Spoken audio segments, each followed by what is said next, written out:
Përshëndetje të nderuar shikues, jemi në studion e News24 për të ndjekur edicionin qendror informativ. Ju njohim fillimisht me titujt kryesor. Struktura e posaçme kundër korrupsionit e njohur si SPAK pritet të jetë gati në muajin shtator. Kreu i Këshillit të Lartë të Prokurorisë Genti Ibrahimi premton nisjen e punës me çështje të nxehta, por dhe hetimin e çështjeve të vjetra të korrupsionit, duke patur edhe pritshmëri nga besueshmëria e publikut për denoncime të reja. Kryepozitari Lulzim Basha këmbgul në zgjedhje të parakohshme pa Edi Ramën kryeministër. Basha akuzon kreun e qeverisë për dhënien e koncesioneve korruptive si dhe kapjen e drejtësisë shqiptare. Një super operacion droge mes Italisë dhe Shqipërisë ka bërë të mundur arrestimin e 17 personave, mes tyre italian dhe shqiptar. Hetimet ndaj bandës nisen që prej vitit 2016 pas kapjes së një sasie të madhe kokaine. Regjistrimi i pronave në Shqipëri është një prej problemeve më të mëdha me të cilat përballen 50% e popullsisë. Shkak për këtë situatë janë bërë problemet me hartat, për të cilat kreu i kadastrës Artan Lame tha se duhet filluar digitalizimi nga e para. Ukraina ka mbajtur sot zgjedhjet e parakohshme parlamentare pasi presidenti i vendit Volodymyr Zelensky shpërndau parlamentin pas ardhjes në detyrë në muajin prill. Partia e Zelenskit pritet të shpallet fituese e zgjedhjeve.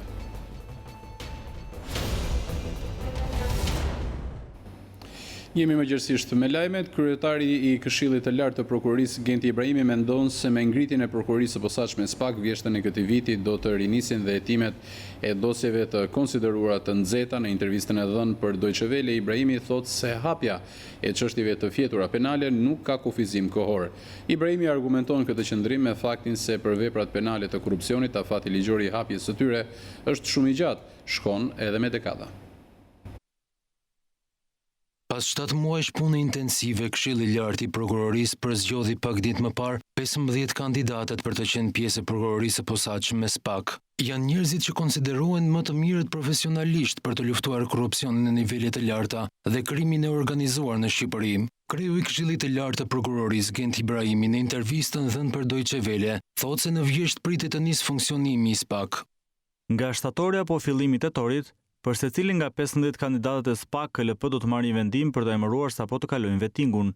Kur kjo të ndodh për 7 apo 8 syresh, do të shpallim krijimin e SPAK-ut dhe fillimin e funksionimit të tij. Numri i tyre do të jetë në varësi të ngarkesës së punës, por sipas kushtetutës, SPAK nuk mund të ketë më pak se 10 prokuror. Prokuroria e krimeve të rënda ka 22 prokuror. SPAK do të ketë një kryeprokuror që do të zgjidhet nga radhat e 15 kandidatëve, i cili do të ketë dhe përgjegjësinë administrative organizative për postat e tyre hetimore. Brenda SPAK-ut do të ketë disa seksione si për shembull ai për krimin e organizuar, korrupsionin, hetimin e pasurisë e tjerë. Pjesë e punës së prokurorisë së posaçme do të jenë dosjet që janë të cilësuara si të nxehta, duke nisur me vijimin e hetimit të pastrimit të parave nga ish prokurori i përgjithshëm Adriatik Llalla. SPAK do të trashëgojë nga prokuroria e krimeve të rënda rreth 90% të portofolit të kësaj prokurorie. Për shembull, do të vijojë hetimin e pastrimit të parave nga ish prokurori i përgjithshëm Adriatik Llalla. Dëshiroj të theksoj që hapja e çështjeve të fjetura penale nuk ka kufizim kohor, kur ato nuk janë parashtruar, por vepra penale e korrupsionit, afati ligjor i hapjes së tyre është shumë i gjatë, shkon me dekada. Ndryshe nga prokuroria e krimeve të rënda, SPAK nuk do të ketë nevojë për policinë e shtetit për hetimin e korrupsionit dhe lidhjeve me krimin. Hetimet do të kryen në një sekret më të madh se deri tani, kur hetimet për krimin organizuar dhe korrupsionin bëhen nga struktura të ndryshme dhe mundësia për rrjedhje të informacionit është më e madhe. Me SPAK hetimi do të zhvillohet brenda një zyre të vetme, nga një grup njerëzish që janë në lidhje profesionale dhe hierarkike me njëri tjetrin. Ibrahimi nuk shmang që edhe prokurorët e SPAK të bien prej korrupsionit, pasi siç thotë për Deutsche Welle, çdo institucion ka rrezikun e kalbëzimit nga brenda. Edhe prokurorët e SPAK mund të bëhen viktima të korrupsionit, por ata do të jenë në kontroll të vazhdueshëm nga brenda institucionit. Nga ana tjetër, për ta minimizuar mundësinë e rënies së të korrupsionit, pagat e tyre u japin mundësi të jetojnë me dinjitet pa u korruptuar. Prokurori i SPAK e ka pagesën mujore 1500 euro që ditën e parë të punës. KLP i ka propozuar qeverisë të rrisë deri në 2500 euro. Kreu i KLP-s thekson se Shqipërisë nuk i ka munguar institucionet hetimore për korrupsionin, por sipas tij SPAK ka 3 karta të reja dhe të rëndësishme në dorë, që nisin me pavarësinë e prokurorëve, kontroll të plot mbi policinë gjyqësore, monitorimi gjatë gjithë kohës i prokurorëve të kësaj strukture speciale të hetimit. 6 muajt e sezonit të fundit parlamentar shënuan krizën më të paprecedent politike në Shqipëri. Pak javë pas nisjes së sesionit parlamentar, opozita mori vendimin drastik për të djegur mandatet. Opozita ndoqi strategjinë e bojkotit edhe në zgjedhjet lokale. Nga ana e saj, qeveria Rama vijoi punën në një situatë e cila nuk ishte as pak e qetë. Majorancës ju desh që përveç retorikës me opozitën jashtë parlamentare të përballej edhe me presidentin e Republikës Ilir Meta, për të cilin nisi procesin e shkarkimit për shkelje të kushtetutës pas anullimit me dekret të zgjedhjeve lokale. Ndjeki materialin e përgatitur. Kur deklaroi nisjen e punimeve në sesionin parlamentar më 21 janar, Gramoz Ruçi ju drejtua me një fjalim specifik deputetëve të opozitës. Prezenca e opozitës sigurisht që e bën sesionin parlamentar më të vështirë, por njëherësh e bën atë shumë produktiv. E bën atë konfliktual, por e bën atë më demokratik. E bën atë më trazuar, por e bën atë më dobishëm. Për ballti në sallën e kuvendit ishte Lulzim Basha, por të njëjtën e 18 korrikut, seanca e fundit e këtij sesioni parlamentar, Ruçi kishte përballë një tjetër opozitë e identifikuar më së shumti me modelin e Kujtim Gjuzit. Në kompleksin e opozitës së vjetër dhe merrni me Ka pengoj, Kujtim Gjuzin, janë ndërvete unë të kam në fjallën sa ardë duesh. Në janar të këtij viti në seancën e parë, kryetari i parlamentit mbajti një fjalim, siç ndodh në fillim të çdo sesioni legjislativ, dhe ishte optimist për 6 muajt e sesionit që po niste. Reforma zgjedhore vazhdon të qëndrojë në krye të agjendës parlamentare për këtë sesion. Objektivi për realizimin e saj në sesionin e kaluar, të gjithë e dimë që nuk e realizuam.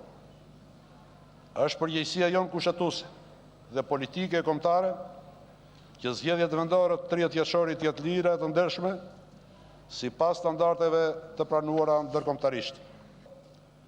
Dera e hapur e Europës, zgjedhjet vendore me standarde të larta dhe një demokraci funksionale, një sistem drejtësie profesionale i paanshëm e me integritet, do të mjaftoni për na bërë krenar në mbyllje të sesionit që po nisim sot. Punë të barë.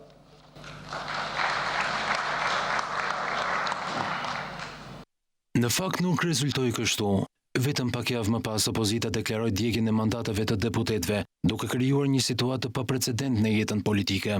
Ndodhi pas protestës së 16 shkurtit, e cila erdhi më njëherë pas publikimit e Zëri i Amerikës të përgjimeve të dosjes 339, ku shfaqen fakte të shitblerjes së votave në zgjedhje, e ku persona të dyshuar si pjesë e grupeve kriminale ishin bërë pjesë e shitblerjes së votave. Ne nuk do të vazhdojmë të jemi fasad e një parlamenti të dalë nga zgjedhje që i ka diktuar krimi i organizuar. Mbështetja juaj e dëshmuar dje mori për masat e një referendumi për zgjidhjen politike të ofruar nga opozita. Ndaj, unë jam sot këtu për t'ju thënë me përgjegjësi të plot se e kam lexuar vullnetin tuaj. Ndaj kam vendosur t'i propozoj grupit parlamentar dhe forumeve më të larta vendimarrëse të Partisë Demokratike të Shqipërisë djegjen e mandateve parlamentare në mbështetje të qëllimit dhe aspiratës që ju dje dëshmuat se është mbarkombëtare, europiane dhe pandalshme, mbrojtjen e demokracisë dhe shtetit të së drejtës. Shqipërinë, si gjithë Europa, qeveri tranzitore dhe zgjedhje të lira dhe të ndershme, parlament të popullit dhe jo të krimit. Ndërkombëtarët u shprehën kundër këtij vendimi të opozitës dhe i kërkuan liderëve të saj të tërhiqen. Pak pas deklaratës së Lulzim Bashës, kryeministri doli para mediave, i tensionuar si rrallëherë, e ku bëri deklaratën. Opozita parlamentare ka konsumuar një akt të panjohur në historinë e vendeve me zgjedhje, të gjitha vendeve, të zhvilluara apo më pak të zhvilluara, që nga demokracitë perëndimore deri tek regjimet hibride. Një akt i papar dhe i padgjuar, por jo kredi pa shpjegueshëm sidoqoftë për ne këtu në Shqipëri, të paktën në këndvështrimin tim. Dora e bashkëpunimit dhe dialogut me opozitën, pavarësisht vetë përjashtimit të saj ekstrem nga jeta parlamentare, është e shtrirë dhe do të mbetet e shtrirë. Edhe kjo temë me siguri do të ketë kohën e vetë shtjellimit më herët se vonë, sepse jeta parlamentare e atyre që sot lanë mandatet, me sa duket mbaroi për këtë legjislaturë, por jeta politike vazhdon. Ashtu si kundër, Kjo shumicë qeverisëse do të vazhdoj punët për Shqipërinë, jo sikur s'ka ndodhur asgjë, po dhe sepse kjo që ndodhi na ngarkon me një përgjegjësi edhe më të madhe në udhëheqjen me larg pamësi dhe maturi të vendit dhe në shërbimin me përulësi dhe urtësi ndaj njerëzve të zakonshëm të këtij vendi pa asnjë dallim. Dallimi nga sot është se ata që ikën do të bëjnë çmos që të përçajnë më shumë. Ne që jemi këtu do të bëjmë çmos që të bashkojmë më shumë. Faleminderit. Deklarata e Ramës u pasua nga reagimi i presidentit të Republikës Ilir Meta, i cili bëri thirrje që opozita të rishikojë vendimin.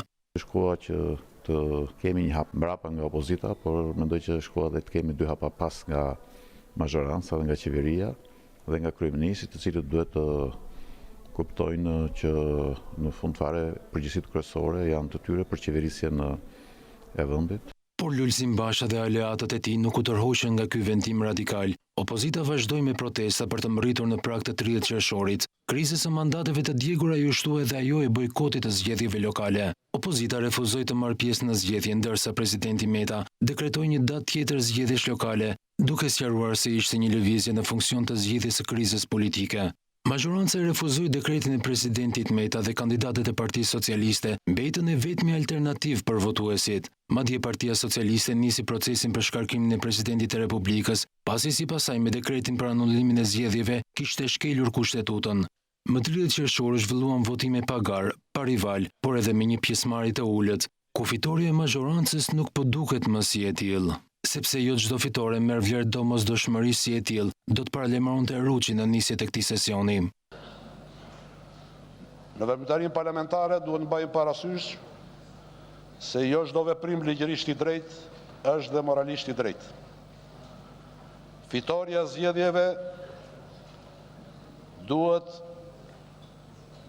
të jetë në shërbim të misionit kombëtar dhe jo e kundërta. Sot, pas 6 muajsh betej politike nga më të ashpra të zhvilluar ndonjëherë, betemi në një krizë të thellë politike, e ku gjithashtu sistemi i drejtësisë është në ngërç, pasi mungojnë gjykata kushtetuese dhe gjykata e lartë. Ndërkohë nuk duket asnjë shenjë të negociatave mes palëve në këtë konflikt politik, siç nuk ka ndodhur asnjëherë më parë. Sidoqoftë, këtë të njëjtën më 18 korrik ishte seanca e fundit parlamentare. U mbyll me miratimin e rreth 17 ligjeve, ku përfshihet ndërtimi përmes PPP-ve të rrugëve Milot Baldren dhe Orikum Llogara, ndryshimet në kodin penal e disa ligje të tjera të miratuara, siç ishte edhe ai i Akademisë së Shkencave, gjithashtu i shumë debatuar. Kryeparlamentari Ruçi deklaroi mbylljen e sesionit pa ndonjë optimizëm a krenari për çfarë u arrit në këto 6 muaj dhe i uroi deputetëve pushime të mbara. Të lutem, sot mbyllet natën e mirë dhe pushimet të këndshme. Kryepozitari Lulzim Basha këmbgul në zgjidhjet e parakohshme pa Edi Ramën kryeministër, pasi ai çdo ditë po vijon të vjedhë duke dhënë koncesione korruptive, si dhe ka kapur drejtsinë shqiptare duke bërë jo funksionale. Rama është kryeministri më hajdut, më arrogant dhe më mashtrues në historinë e Shqipërisë, ka deklaruar kështu kryetari i Partisë Demokratike Lulzim Basha. Ai është ndalur në Lezhë këtë fundjavë për të takuar me strukturat e kësaj partie në aksionin që ka nisur kësaj vere për riorganizimin e partisë. Në komunikim me demokratët e Lezhës, Basha cilësoi skandal vendimin e gjykatës së Durrësit për konfirmimin e kandidatës socialiste në krye të bashkisë dhe po aq skandale dhe koncesionin e rrugës Milot Baldren. Ai tha se gjykata e Durrësit me kërkesën e dyshes Rama Dako ndryshoi në mënyrë të paprecedent vendimin e saj të mëparshëm për pavlefshmërinë e mandatit të prodhuar nga 30 qershori. Basha përsëriti akuzën për kapjen e drejtësisë nga kryeministri, duke theksuar se drejtësia është tërësisht e privatizuar nga Edi Rama. Për koncesionin Milot Baldren, Basha tha: "Nëse shqiptarët janë pa punë, është sepse ekonominë, paratë dhe mundësitë ekonomike i kanë marrë oligarkët e klientët e Ramës. Nëse shqiptarët nuk kanë shpresas, sepse shpresat e tyre i ka vrarë Rama me oligarkët hajdut, siç po bën edhe këtu në Lezhë me kusarin Milot Baldren." Lideri i opozitës përsëriti kushtet dhe rrugët e zgjidhjes së krizës sipas tij, një qeveri tranzitore pa Edi Ramën, çuarjen para drejtësisë të gjithë politikanëve dhe kriminalëve, të faktuar para të gjithë botës si hajdut të zgjedhjeve dhe zgjedhje të parakohshme.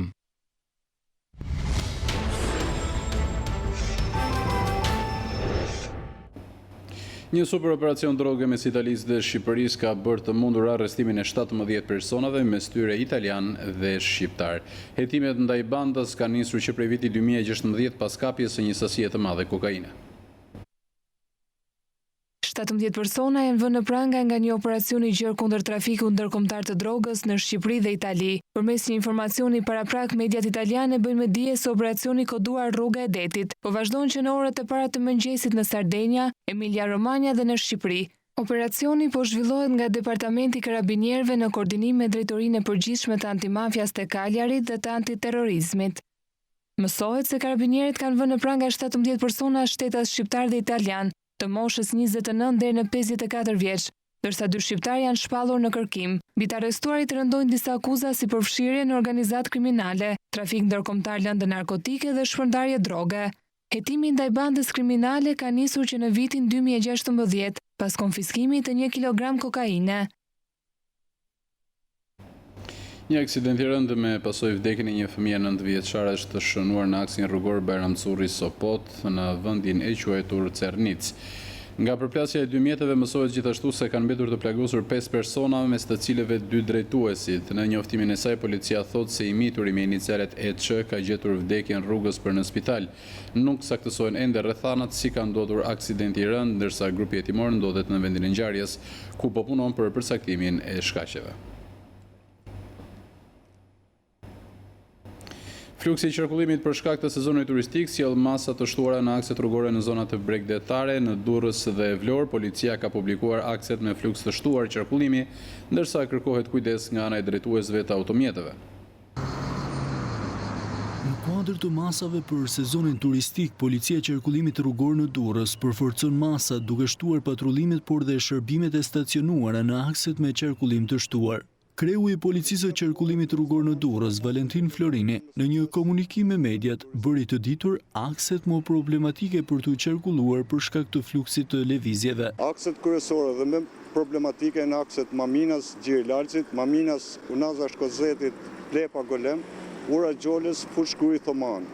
Në këta akse, për gjithë sezonin turistik, janë me shërbimet përpoqësuara dhe monitorim për menaxhimin e trafikut. Shërbimet e policisë rrugore ju kërkojnë gjithë drejtuesët mjete dhe i këshillojnë që të bëjnë kujdes me respektimin e normave të sjelljes, respektimin e rregullat të qarkullimit rrugor. Por cilët janë rastet për të cilët rrugorët do të tregohen të pamëshirshëm ndaj drejtuesve të mjeteve që thyen rregullat e qarkullimit rrugor. Parakalimet e gabuara, përdorimi i aparatit celular, tejkalimi në orat shpejtësisë dhe mosvendosja rrymit të sigurimit nga ana e shërbimeve të policisë rrugore janë të papalshme. Edhe në akset rrugore të Vlorës, sezoni turistik ka rritur ndjeshëm qarkullimin. Shefi i qarkullimit rrugor në Vlorë, Naun Dako, bëri të ditur akset me fluks të dendur, ndërsa ftoi drejtuesit e mjeteve të bëjnë kujdes. Në qarkun e Vlorës, e gjithë rruga sa del nga autostrada që vjen nga Fieri, duke filluar nga rrethrotullimi i Nartës, rruga transbalkanike, Skel, Lungomare, Radhim, Orikum, Llogara, Dërmi, Marsaran, Samile, Butrin, është një aks për gjithë bregdetit jonë dhe është bërë e gjithë qendra banuar nga plazhistët. Ky aks në të dyja anët është i populluar me njerëz. Rruga është me një korsi vajtje, me një korsi ardhje në distancë të afërt këmbimit të mjeteve. Me anë të saj ka pjesë të fortë mbrojtëse betoni dhe gjithë ky aks ka risk për aksidente. Prandaj kërkohet nga të gjithë përdoruesit e rrugës, si drejtues të mjeteve dhe plazhistët, në rolin e këmbësorëve të zbatojnë rregullat e kodit rrugor. Mjetet të mos qarkullojnë me shpejtësi, të respektojnë kufizimet e shpejtësisë. Shpejtësia e tyre duhet të jetë deri në 40 km/h. Fundjavat konsiderohen më të ngarkuarat për qarkullimin rrugor për shkak dhe të fluksit të madh të pushuesve që i drejtohen bregdetit.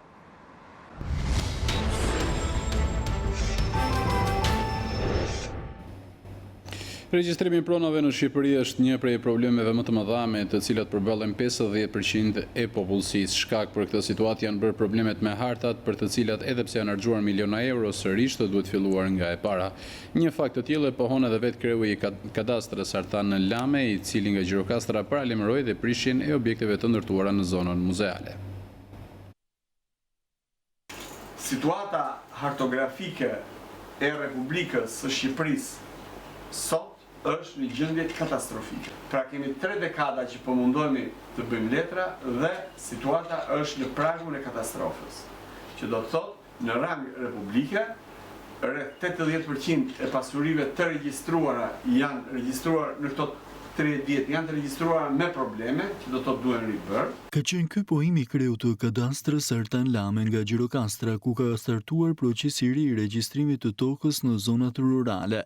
Lame theksoi se në këtë situatë që përkundër shpenzimeve marramëndëse nuk ka gjetur zgjidhje për 30 vjet, tashmë ka nisur rifreskimi i hartave dhe digitalizimi i tyre me sa më pak kosto. Kjo është një hartë e një lagje të Gjirokastrës.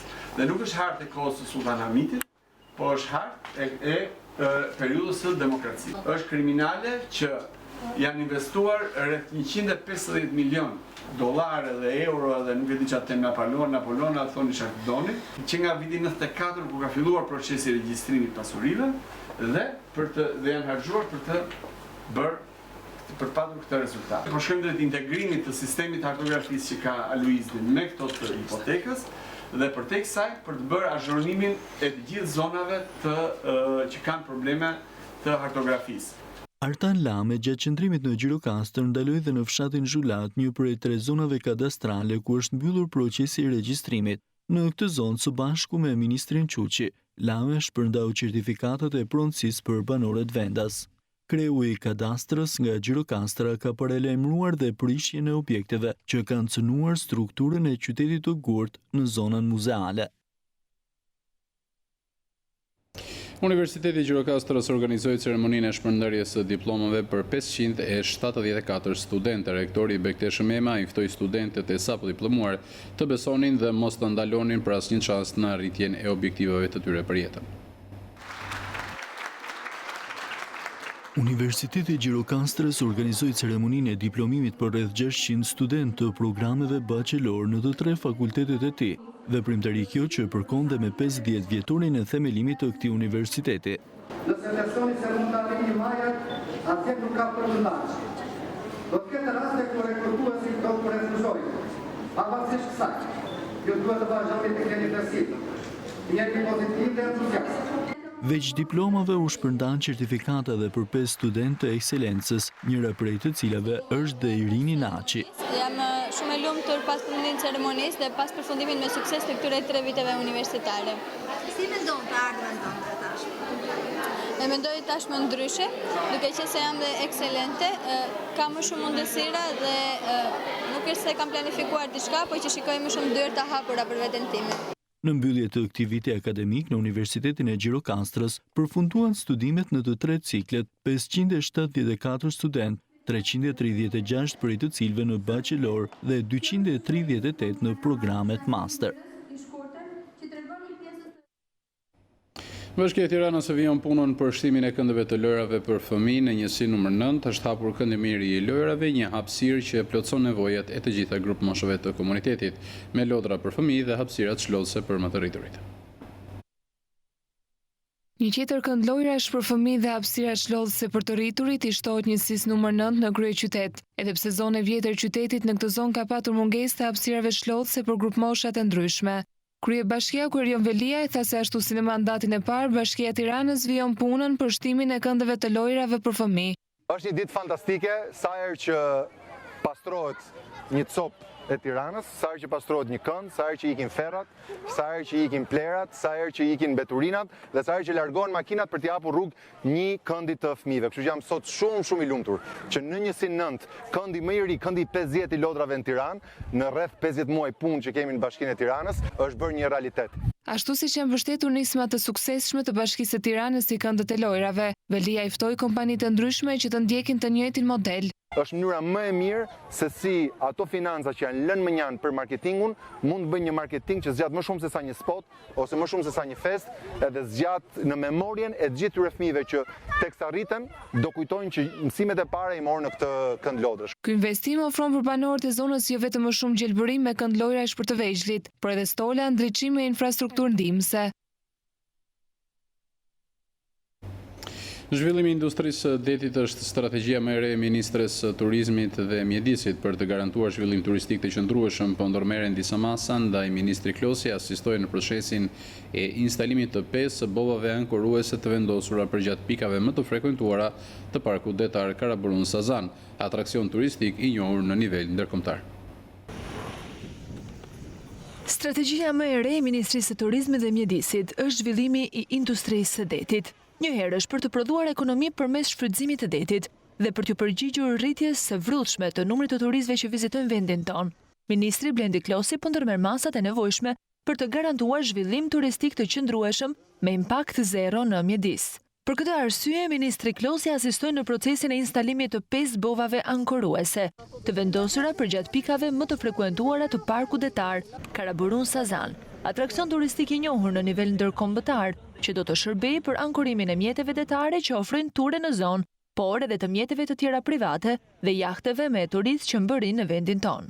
Së bashku me prefektin dhe trinjtë e projektit Smile, jemi këtu në Karaburun për të ndjekur një nga proceset që Agjencia Zonave të Mbrojtura ka zhvilluar për të realizuar në parkun kombëtar të Karaburunit, një sistem 3 për ankorimin e mjeteve të detit, duke krijuar kështu mundësinë që për herë të parë të futen disa mekanizma të cilat fillojnë gjithë të proces.